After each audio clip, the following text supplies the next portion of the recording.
سوال میرا یہ ہے کہ میں نے سنا ہے، پڑھا تو نہیں ہے، حضور اکرم صلی اللہ علیہ وسلم کا فرمان ہے کہ اپنی بیٹی کا رشتہ بے نمازی کو نہیں دو.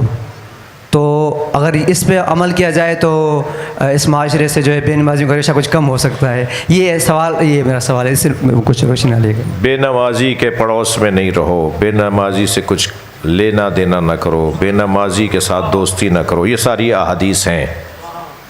مگر یہ ایک آئیڈیل پوزیشن ہے. سبحان اللہ. یہ ایک مثالی زندگی ہے، یہ ایک مدینہ فاضلہ کی زندگی ہے، یہ ایک مثالی ایک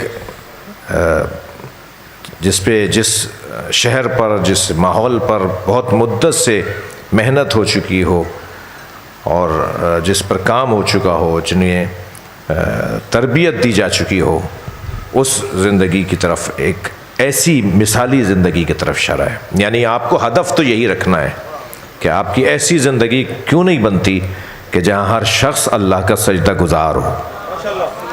کیوں ایسا شہر نہیں بنتا جس میں کوئی بھی پڑوسی بے نمازی نہ ہو.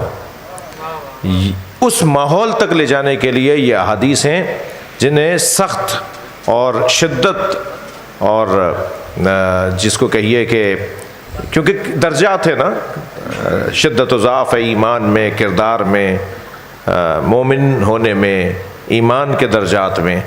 تو ایک مثالی کیفیت یہ ہے. لیکن جس ماحول میں آپ اور ہم رہتے ہیں، اب میں آپ کو مثال دیتا ہوں.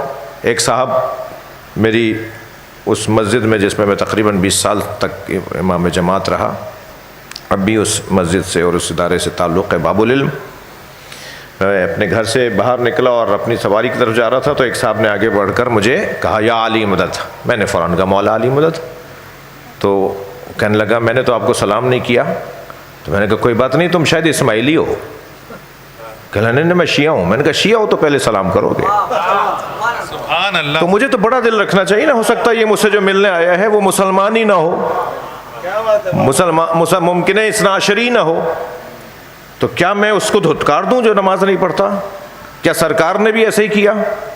کیا سرکار نے بھی بے نمازیوں کے ساتھ، سرکار نے بھی جو سرکار کو، حضرت کو نہیں مانتے تھے، ان کے ساتھ وہ سخت رویہ رکھا؟